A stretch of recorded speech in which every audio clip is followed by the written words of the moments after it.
Venez à moi, vous qui peinez, vous qui ployez sous le fardeau, et moi je vous soulagerai. Vous dont on gère l'existence à coups de règles et de lois, vous dont on charge d'exigences en alourdissant le sabbat. Venez à moi, vous qui peinez, vous qui ployez sous le fardeau, et moi je vous soulagerai. Trouvez repos dans ma parole, en ne le cherchant plus ailleurs, et mettez-vous à mon école. Je suis doué, humble de cœur. Venez à moi. Alors bonjour. Qui peinez, aujourd'hui, on va vivre la liturgie de la parole sans l'Eucharistie. On va se préparer à vivre la présence du Seigneur dans sa parole. L'Eucharistie, c'est le centre même de l'Église. C'est la liturgie de la parole sans l'Eucharistie.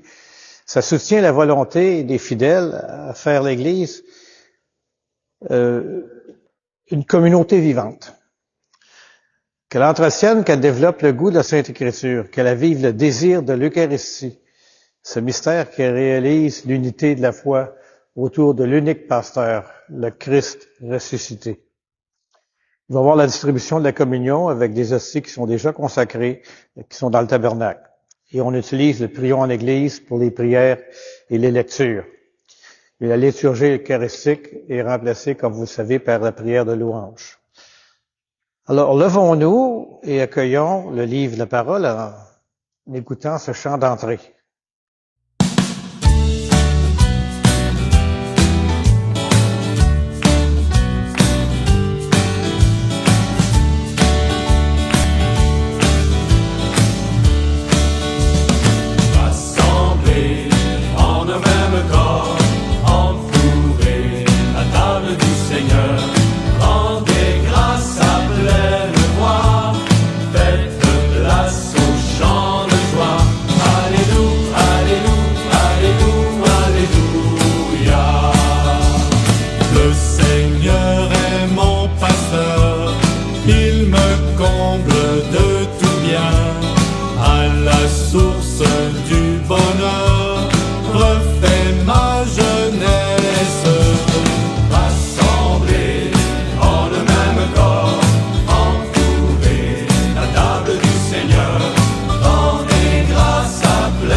Alors, pour la prière d'ouverture, l'ancienne d'ouverture, tout ce que tu nous as infligé, Seigneur, tu l'as fait par un jugement de vérité. Car nous avons péché contre toi. Nous n'avons pas obéi à tes commandements, mais glorifie ton nom et agis envers nous selon l'abondance de ta miséricorde. Alors nous sommes rassemblés ici, chez nous, dans la maison de Dieu, au nom du Père et du Fils et du Saint-Esprit. Prions.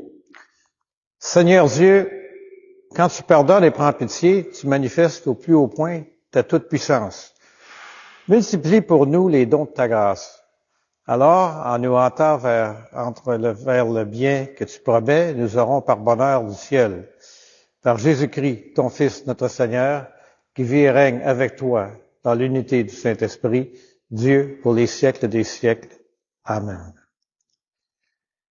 Seigneur Jésus, envoyé par le Père pour guérir et sauver les humains, prends pitié de nous. Prends pitié de nous. Ô Christ, venu dans le monde, appelé toutes les pécheresses et tous les pécheurs, prends pitié de nous. Seigneur, élevé dans la gloire du Père, que tu intercèdes pour nous, prends pitié de nous.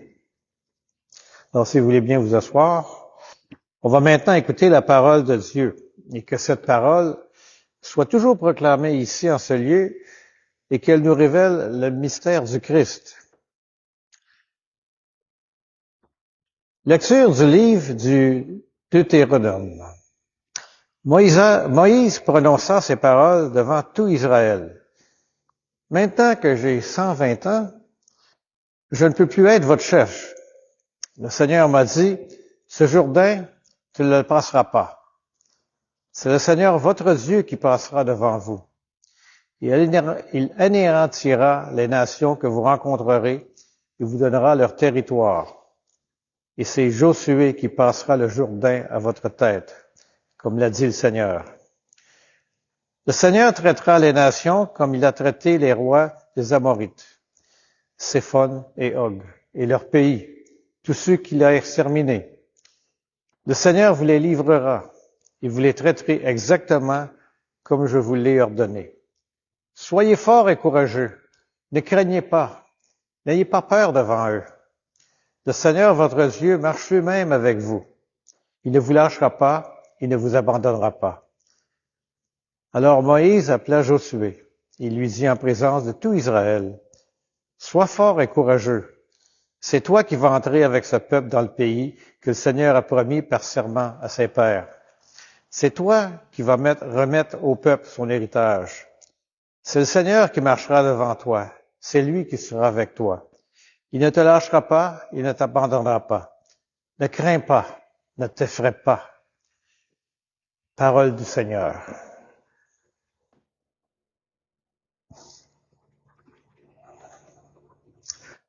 Pour le cantique, on dit le lot du Seigneur, c'est son peuple. C'est le nom du Seigneur que j'invoque. À notre Dieu, reportez la grandeur. Il est le rocher, son œuvre est parfaite. Tous ses chemins ne sont que justice. Le loup du Seigneur, c'est son peuple. Rappelle-toi les jours de jadis, pénètre le cours des âges. Interroge ton père, il t'instruira. Les anciens te le diront. Le loup du Seigneur, c'est son peuple. Quand le Très-Haut dota les nations, quand il sépara les fils d'Adam, il fixa les frontières des peuples d'après le nombre des fils de Dieu. Le lot du Seigneur, c'est son peuple. Mais le lot du Seigneur, ce fut son peuple. Jacob, sa part d'héritage. Le Seigneur seul l'a conduit. Pas de Dieu étranger auprès de lui. Le lot du Seigneur, c'est son peuple. Alléluia, alléluia. Prenez sur vous mon joug. Devenez mes disciples, dit le Seigneur, car je suis doux et humble de cœur. Alléluia. L'Évangile de Jésus-Christ selon saint Matthieu. Seigneur, purifie mon esprit, purifie mes lèvres et purifie notre cœur, chacune et chacun d'entre nous. À ce moment-là, les disciples s'approchèrent de Jésus et lui dirent, « Qui donc est le plus grand dans le royaume des cieux? » Alors Jésus appela un petit enfant. Il le plaça au milieu d'eux et il déclara, « Amen, je vous le dis. Si vous ne changez pas pour devenir comme les enfants, vous n'entrerez pas dans le royaume des cieux. Mais celui qui se fera petit comme cet enfant, celui-là est plus grand dans le royaume des cieux. Et celui qui accueille un enfant comme celui-ci, en mon nom, il m'accueille, moi. Gardez-vous de mépriser un seul de ces petits, car, je vous le dis, leurs anges dans les cieux voient sans cesse la face de mon Père qui est aux cieux. Quel est votre avis? Si un homme possède 100 brebis et que l'une d'entre elles s'égare, ne va-t-il pas laisser les 99 autres dans la montagne et partir à la recherche de la brebis égarée? Et s'il arrive à la retrouver, amen, je vous le dis, il se réjouit pour elle plus que pour les 99 qui ne se sont pas égarés. Ainsi, votre Père qui est aux cieux ne veut pas qu'un seul de ses petits soit perdu. Acclamons la parole de Dieu.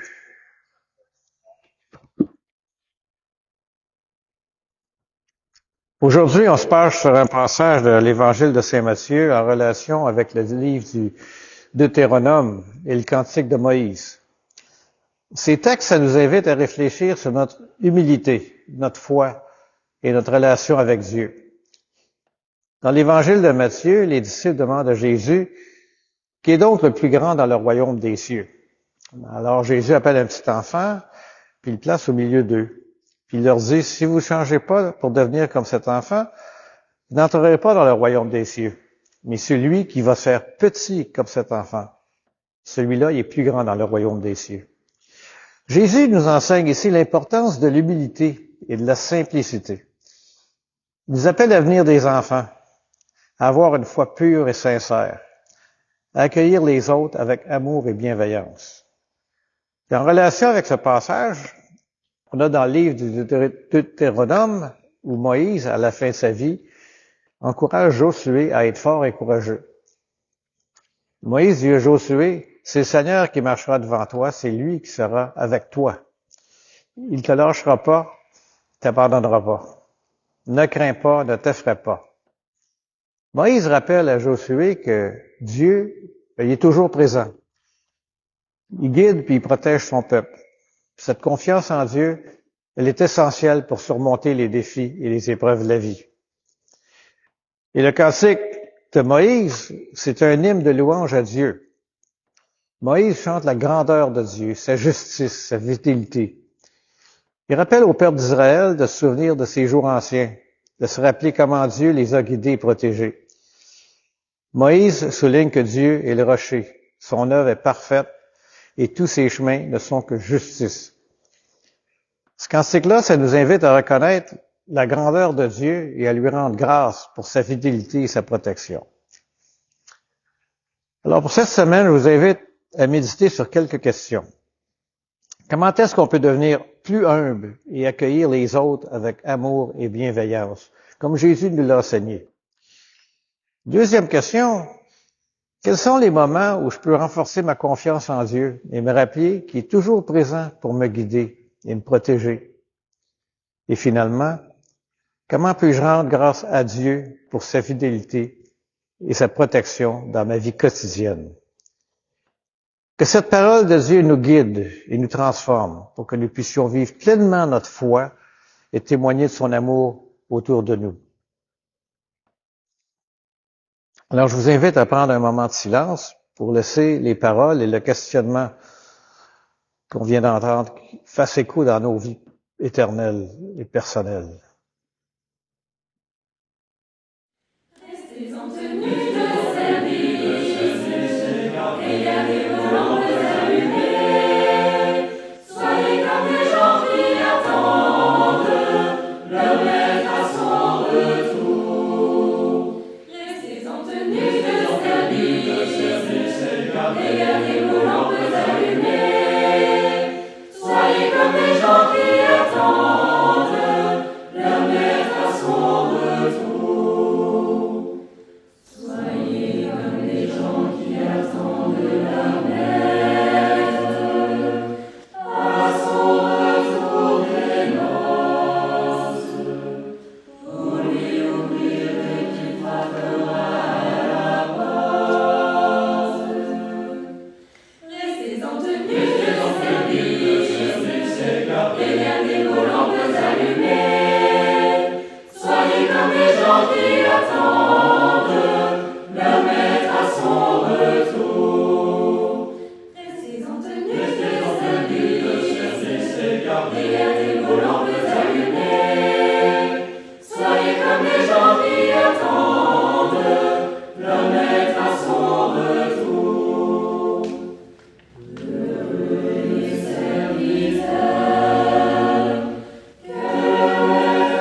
Regardez vos lampes allumées.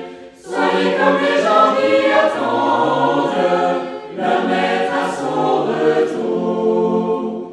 Restez en tenue de service et gardez vos lampes allumées. Soyez comme les gens qui attendent leur maître à son retour. Amen, je vous le dis, il prendra la tenue de service et fera passer la table et servira chacun à son tour. Restez en tenue de service et gardez vos lampes allumées. Soyez comme les gens qui attendent leur maître à son retour. Restez en tenue de service et gardez vos lampes allumées. Soyez comme les gens qui attendent leur maître à son retour.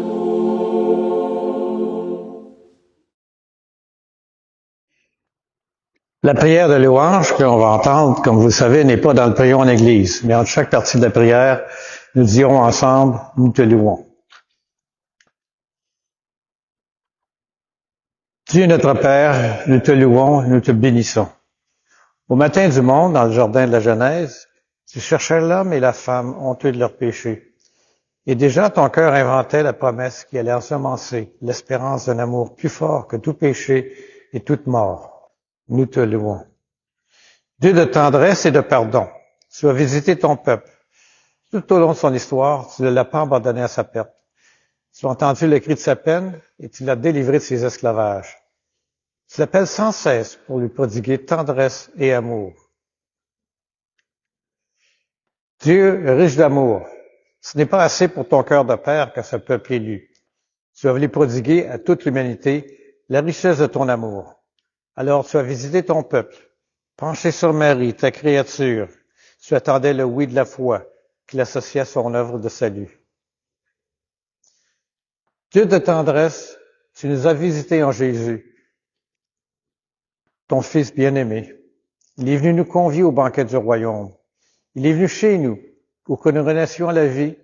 Il est venu nous redire ta tendresse et révéler ton visage de Père. Dieu de vie, tu as relevé au matin de Pâques Jésus, ton Fils perdu dans la mort.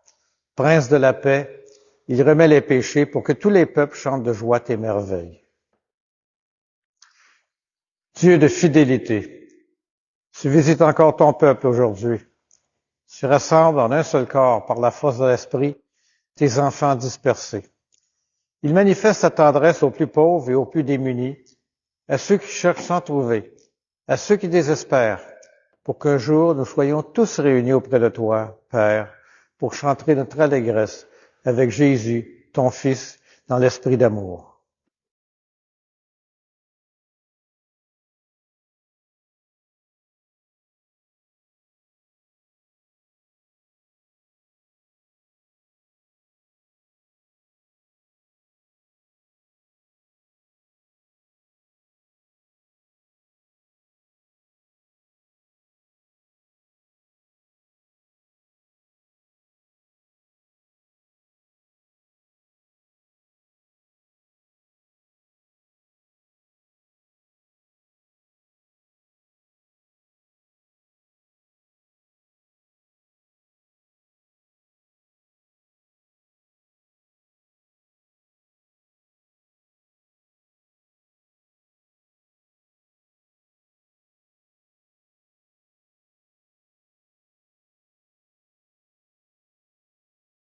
Unis dans un même esprit, nous allons chanter le Notre Père.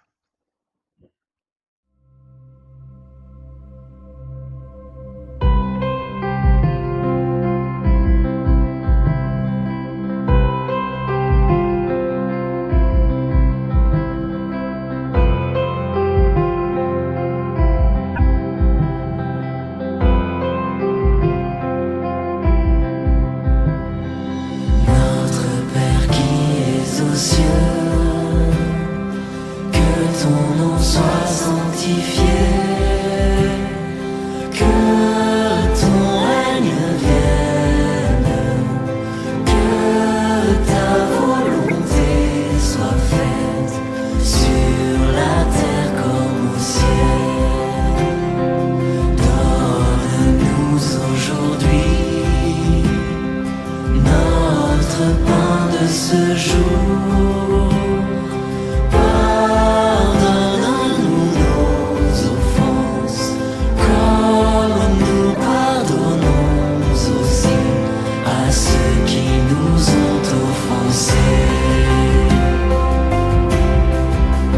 Ne nous laisse pas entrer en tentation, mais délivre-nous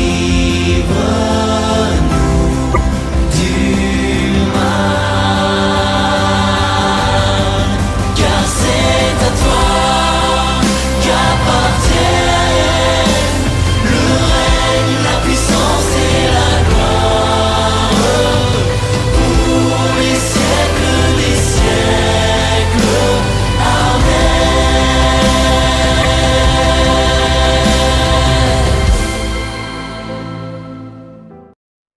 Maintenant, confirmons notre prière en échangeant un geste de paix entre nous.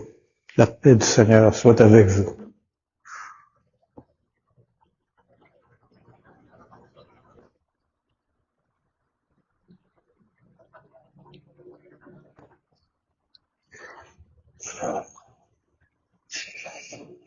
Après avoir reçu la parole de Dieu avec foi, nous allons partager le corps du Christ, la présence réelle. Alors que cette communion nous unisse à toute l'Église qui se rassemble aujourd'hui à travers le monde pour proclamer la mort et la résurrection de Christ. Il est l'agneau de Dieu qui enlève le péché du monde. Seigneur, je ne suis pas digne de te recevoir, mais dis seulement une parole et je serai guéri. L'ancienne de communion, voici comment nous avons reconnu l'amour. Lui, Jésus a donné sa vie pour nous, mais aussi nous devons donner notre vie pour nos frères.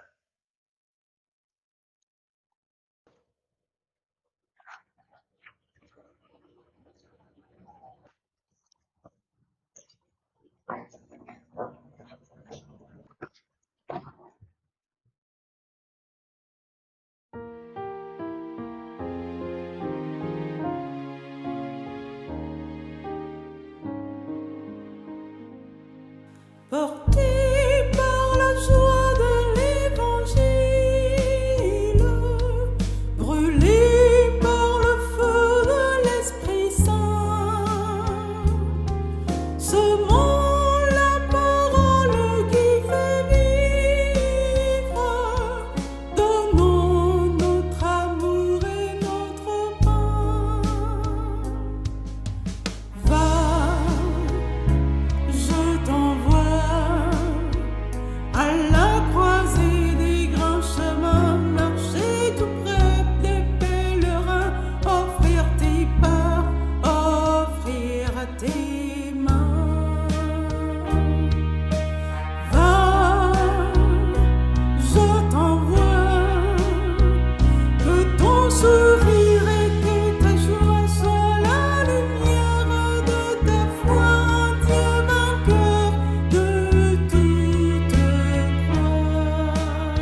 Prions le Seigneur.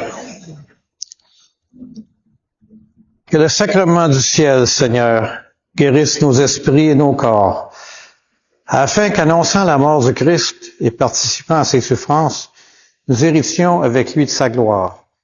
Lui qui vit, règne pour les siècles des siècles. Amen. Que le Seigneur nous bénisse et nous garde, qu'il fasse resplendir sur nos visages et nous accorde la grâce, et que le Dieu Tout-Puissant nous bénisse, le Père, le Fils et le Saint-Esprit. Amen. Allons proclamer l'Évangile du Christ dans notre communauté. Merci beaucoup d'être venus dans cette grande chaleur. On se revoit la semaine prochaine. On se revoit en fin de semaine, en dimanche. Alors, bonne semaine.